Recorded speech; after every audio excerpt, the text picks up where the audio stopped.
Helo a chroeso I newyddion ni. Dyma sydd ar y raglen heddiw. Plant yn helpu traffig yng nghanol Anrhefn ar ffordd brysur.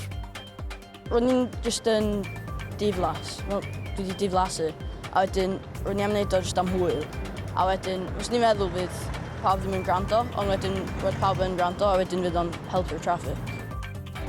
Ymweliad arbennig I blant sydd â Prif Weinidog yn hen ddisgybl yn eich ysgol. Dwi'n really hapus oherwydd mae jyst bob ysgol mesur jyst gael Prif Weinidog yn mynd I ysgol nhw ac fel di arfer mynd yna pan oedd nhw fach. A DJ ieuenga Cymru yn perfformio ym mharti penblwydd Mistar Urdd. Yn gyntaf, mae yna boeni bod ffordd brysur yn Llanbedr yng Ngwynedd yn cael effaith fawr ar bobl leol. Roedd rhaid I blant helpu gyda'r traffig yng nghanol y pentre achos yr Anrhefn. Yn ôl Idris a Theo, mae'n achosi lot o straen. Liam sydd ar stori. Dyma fideo sy'n dangos pa mor brysur mae'r ffordd yn gallu bod yn Llanbedr, a cherbydau brys yn ei chael hi'n anodd I gyrraedd yr argyfwng. Ers blynyddoedd mae yna alwadau am ffordd arall I wella'r traffig yn y pentre. Oedd o'n hectic yma, o ar I fi avoidio completely dreifio trwy'r pentref achos oedd o'n rhyw 40 to 50 minute wait meddwl yn siarad dod dros y pont yma, so ar I fi completely avoidio fo. Be felly di'r ateb? Wel, ar ei ffordd arall gael ei hystyried rhai blynyddoedd yn ôl, dyw I ddim yn sicr os daw un o gwbl. Mae pobl leol am gael eglurder. Yr wythnos ddiwetha, mi oedd yn rhaid I ddau o hogiau ifanc yr ardal gamu I mewn I gyfeirio traffig. A pam nathoch chi benderfynu camu mewn a trio helpu'r sefyllfa? Her y chwarae teg, nid lle chi dio? Dwi'n meddwl ro'n i'n just yn diflas. Wel, dwi wedi diflasu. A wedyn, ro'n i am wneud o just am hwyl. A wedyn, os ni'n meddwl fydd pawb ddim yn gwrando, ond wedyn roedd pawb yn gwrando, a wedyn fydd o'n helpu'r traffig. A pa mor wael, Idris, mae pethau'n gallu mynd yma? Pa mae yna gymaint o bobl yn dod ar ei gwyliau yma? Mae'n just yn stressful I pawb. A os mae fel emergency services, fel dim yn cael chi dod mewn, fel... No problem. Ie. Yn y haf, mae yna pobl yn bob man, mae yna ceir yn pob man, mae nhw'n cymryd tua 12 munud I hyd yn oed fynd allan o'r pentra. Mae'n just cymryd oes, a da ni angen bach o fel help I actually wneud pethau. Yn ôl Llywodraeth Cymru, mae rheoli traffig mewn ardaloedd tebyg yn her fawr ac maen nhw am weithio gyda Chyngor Gwynedd a'r gymuned I edrych ar ffyrdd o reoli'r broblem. A Chyngor Gwynedd yn dweud ei bod yn parhau â chynlluniau I greu ffordd cyflymder isel, ond bod angen mwy o arian. Ond I bobl leol, maen nhw am weld newid yn gyflym. Nid pob diwrnod rydych chi'n cael Prif Weinidog yn ymweld a'ch ysgol. Yn sicr, ddim os ydyn nhw wedi bod yn gyndisgybl yn yr ysgol honno hefyd.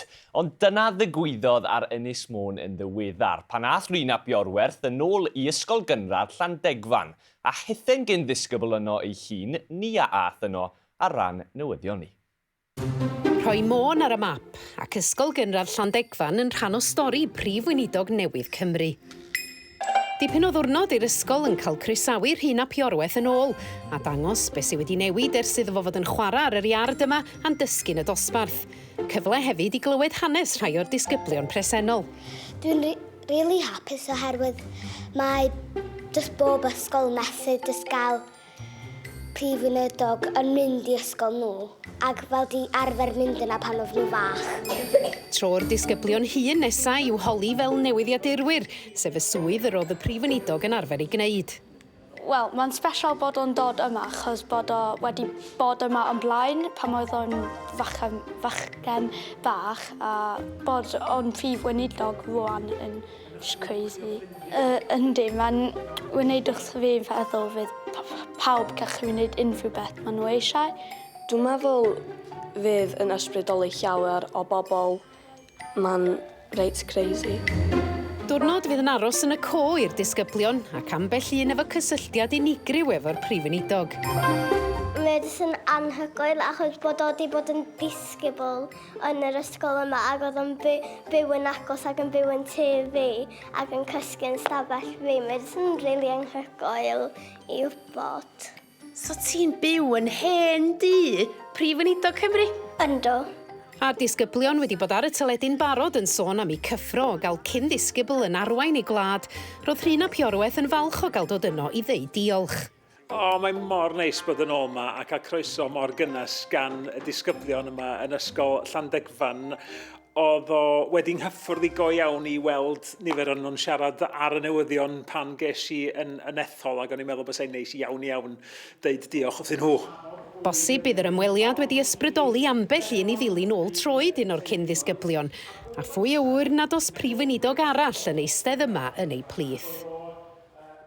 Faint ohonoch chi oedd yn steddfod yr Urdd yr wythnos ddiwetha? Gyda'r haul yn tywynnu ar Ynys Môn, roedd hi'n 7 diwrnod llawn hwyl a chystadlu. A'r wythnos yn dod i ben gyda pharti penblwydd arbennig a DJ ieuenga Cymru Efan Electro tu ôl i'r decs. Gwen sydd ar hanes. Dod ag wythnos eisteddfod yr Urdd Ynys Môn i ben mewn steil. A pharti i ddathlu penblwydd mawr.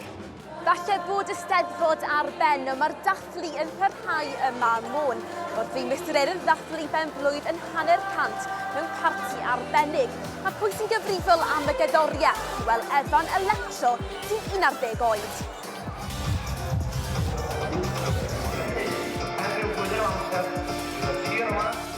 Dwi'n mor falch. Mae'n calon fi'n curo de. Dwi'n gallu dweud faint cyffroes ydw i am parti Mistar Urdd. Ac wrth i'r parti nodi diwedd i'r oil 7 diwrnod, roedd hi'n noson chwerw felys i gadeirydd y pwyllgor fi'n gwneud yr holl drefnu. Wel, da ni wedi cyrraedd diwrnod ola'r steddfod, a mae'n deimlad chwerw felys achos mae biti bod pob dim yn dod i ben, ond da ni wedi cael gorffan hefo glicar marti i Mistar Urdd, a mae'r adlen wedi bod yn llawn plant a phobl ifanc ledled Cymru yn dathlu penblwydd Mistar Urdd yn 100%. Wythnos brysur a llwyddiannus ar Ynys Môn, a Mistar Urdd nawr yn troi tuag at gas newydd, fydd yn croesawu'r oil y flwyddyn nesaf. Edrych fel tipyn o barti a phenblwydd hapus iawn i ti, Mistar Urdd. Ac os wnaethoch chi golli ein raglenni arbennig ar Eisteddfod yr Urdd eleni, wel ewch draw i YouTube newyddion S4C i wylio. A dyna'r cyfan gennym ni am heddiw. Diolch am eich chwmni. Tara.